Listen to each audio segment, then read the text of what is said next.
What's up? In the garage, and I've been getting a lot of questions about my mid-control setup. So I want to take you guys through it.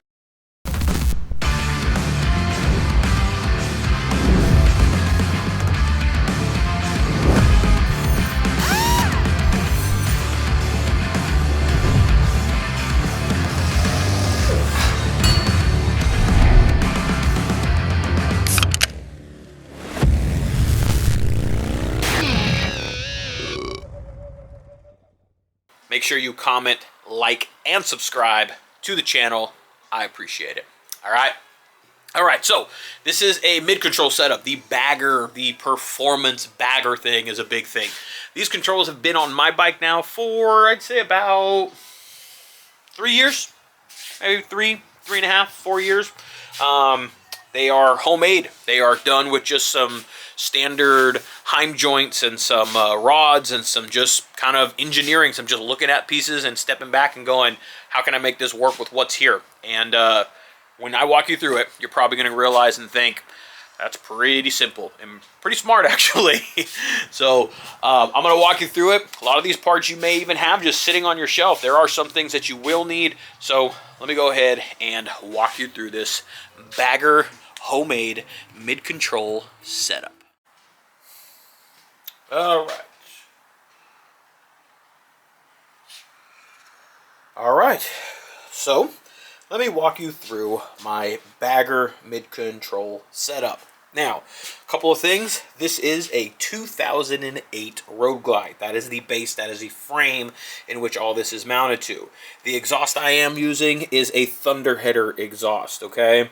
With clearances, certain companies make mid-controls that don't work with all exhaust. I am running a Thunderheader, and I have managed to make it work for the exhaust that I'm working with, okay? You might be looking at this and going, what the hell? What is going on already? So let me kind of break this down to you. I'm going to start this off at the very bottom, at the base of it, and then we'll work our way up. So on the bottom, what you will actually see down below is you will see a, there it is. You will see a block. Let me try and get some light on here a little better. There we go. This is what you will see down below. Now what this is actually is this is from Exile Cycles. Okay. Now what this bar is, it mounts to the frame. Okay, let me try and zoom in a little bit more. Okay. It mounts to the frame with some clamps. It goes around it.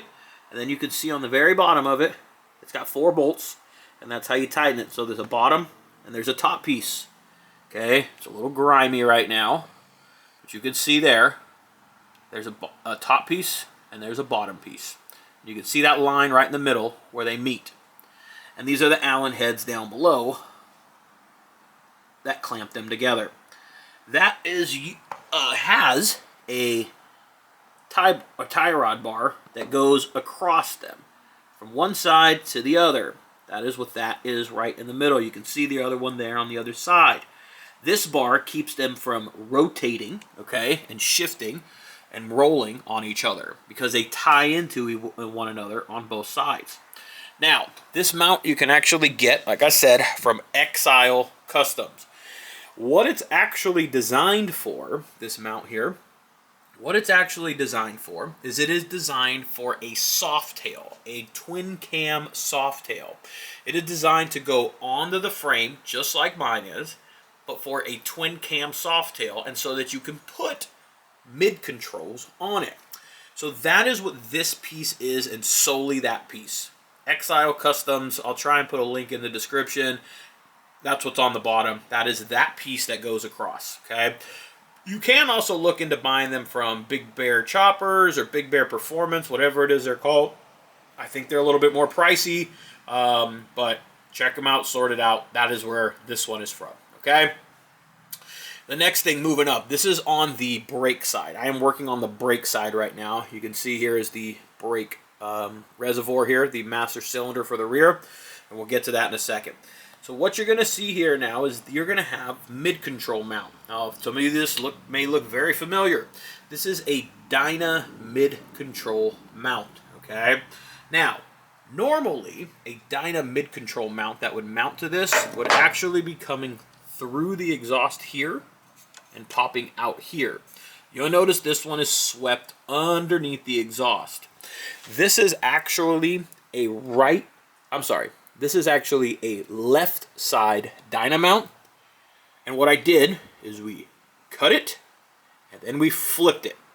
Because if you use this side, the way it's positioned, it puts the peg way back here. Okay? Because this is designed to go on that side and put it in the position for that side. So we cut it, rotated it to make it even to that side. When I say that side, I mean the opposite shifter side. So this is just a dyna mount, a left side dyna mount modified. Cut and then flipped. And then what you're normally going to see is you're going to have the male tabs, okay, that would be at the end of this. I'm sorry, the female, to accept a Harley foot control. This has been knocked down and grinded down all the way to the end so that those tabs are not there, and a hole has been drilled through it to accept this bolt. Okay, the reason that this bolt is going to be accepted and needs to be there is because this is the new mid control. This is a mid control that is made by Cognito, a company called Cognito. Make some cafe racer parts, things of that sort. Okay, this is the set. This is the arm. Okay, this piece right here, and this arm, and this peg, and this linkage right here. It is all one unit. That is what the bolt is behind here. The bolt goes into this peg right here. Okay, it is inside of this thread. There's a thread that's inside of this, and that is what is holding this mount to. I'm sorry, that is what is holding this foot control to the mount. You with me so far? Now, how do you get the brakes to work? Okay, what do you do from there? Now you've got them on there. Now you've got the stuff positioned, and you have foot controls on there. But you need to make you need to squeeze your brake fluid, like your brake fluid normally, your brake fluid needs to get squeezed to push your calipers together, right? And so it's a simple, basically a Heim joint with a Heim joint on this end, jam nut on this end, connected over to. Guess what that is? Really simple, actually. This is actually just your stock Harley touring foot brake. Normally, this is exactly how it is attached to a Harley touring bike. And we just cut it. You just cut the thing off, because normally it would come all the way up to here. And then you'd have your pedal somewhere around here. And then you step on it, and that's what actuate this to push your brake fluid, right? So what we did here is just cut this off. We rounded it so it's smooth, drilled a hole through it, and then we put the Heim joint right through that. And so what we get in return on that is when we go over here and we push down on our brake, because we have connected here and here, we're still causing that brake arm to fall forward and push our fluid in, and then that gives us brake. Does that make sense? Hear that? That's just like your brake lever would be. Normally your brake lever would be up here and you would push it down with your foot. It's just a chop brake lever, and we're using this as a leverage right here.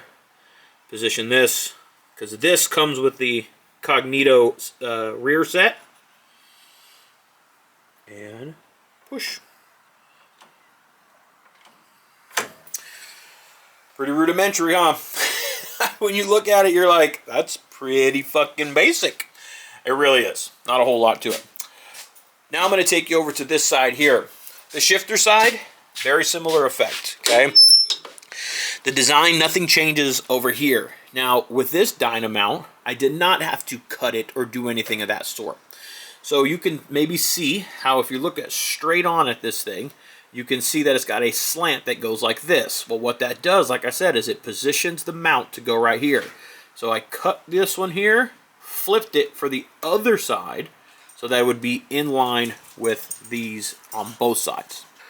All right, so hopefully that makes sense. Now, the only thing modified on this one here is the tabs to accept Harley pegs were shaved off. They were cut off. cut, and then we put, same thing, a hole through it, so that we can put the bolt in and accept this set from Cognito. Okay, universal set from Cognito. You can see I grind them up a little bit, and these are replaceable, so you can replace them from them as well. Now, this piece on the other side, let me focus that there. This piece on the other side, if you remember, was on the top. That's what's universal about these.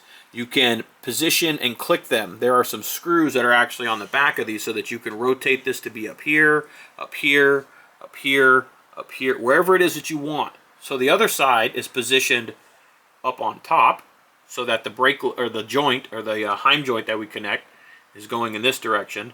This one, I need it to make a butterfly effect. So I put it down on the bottom and we connected another rod here. Okay, another Heim joint. And I just powder coated these things just so they kind of like had a little pop to them. So they're nothing crazy. You can order these and then cut them to length and then you just do them whatever you want. So they connect with a screw and a nut, okay, to the bottom. And then they connect over to this arm right here.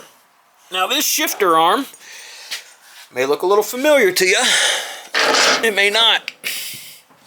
This here is actually just a chopped shifter lever that goes on a Harley. And normally what it would do is it would be in this position, and it would be longer, and it would have a little shaft on the end of it. So normally you would have maybe two of these, where you'd have it this way, and one for your toe shifter, and then maybe you'd have one this way, because you'd have floorboards here for your heel shifter. That's what this is. That's all this piece is. It's that piece, again, cut. Where's it at? There it is. It's that piece, cut, put a hole through it, and then connected my Heim joint to it. Okay? Now I'm connected to my shifter shaft. That's the shaft that goes back to the transmission. Same one that you would use for your bike, because it's still connected to the same location that your stock shifter shaft would be. All I did was take this, cut it, and put it down in the position that I needed to be, and then this is the effect that you get. So when you shift, see if I can do this here, so that when you shift, you're pulling it downshift, pulling it back, so you can see everything kind of moving. When you upshift, this should go back to go into second gear. Okay? And when you downshift, forward to first gear. So you can see how all this kind of works in unison. See? Because I have this here, and I shift up, it's going to kick this way, and it's going to click this way, which is going to move that way. Okay? Up, gear, shift up, shift down, down. And that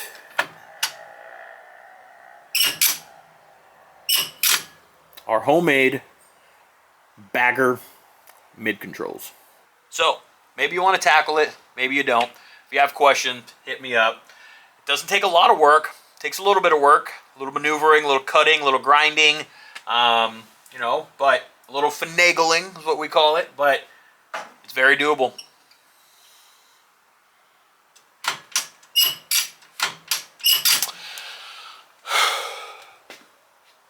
And let me let you know that I've had these on there for about 3.5 years, 4 years. I've had these controls on there. I have had, the only thing I've had to replace on them is the shifter arm. It's vibrating, it's moving, so you got to get it really tight. You can't have a lot of play in that. That's the only thing I've had to replace. But all you do is you get another lever, another stock lever. People throw those things away sometimes all the time because they only want one, or they change them out to some nicer ones. Cut it again, just like that one. Drill a hole through it, put it back on. You're ready to go. I keep a spare one in my bags because it could happen on the road, and really not going to find one of those. I can make it happen on the road, but I throw an extra one. I keep a spare one in my little tool bag because that's specific for my bike. And so when I need it on the road because I'm out of state or I'm out of somewhere, I don't need to worry about finding one, cutting it, drilling it, and doing all that stuff on the side. I have a little custom piece already ready to go. It's really easy to make. So a little tip for you when you have to do stuff like that. You got to think a little bit ahead, you know, in case you have a breakdown. So bagger mid controls, homemade shit. You can make it happen. You just got to use a little ingenuity, a little engineering. All right, later.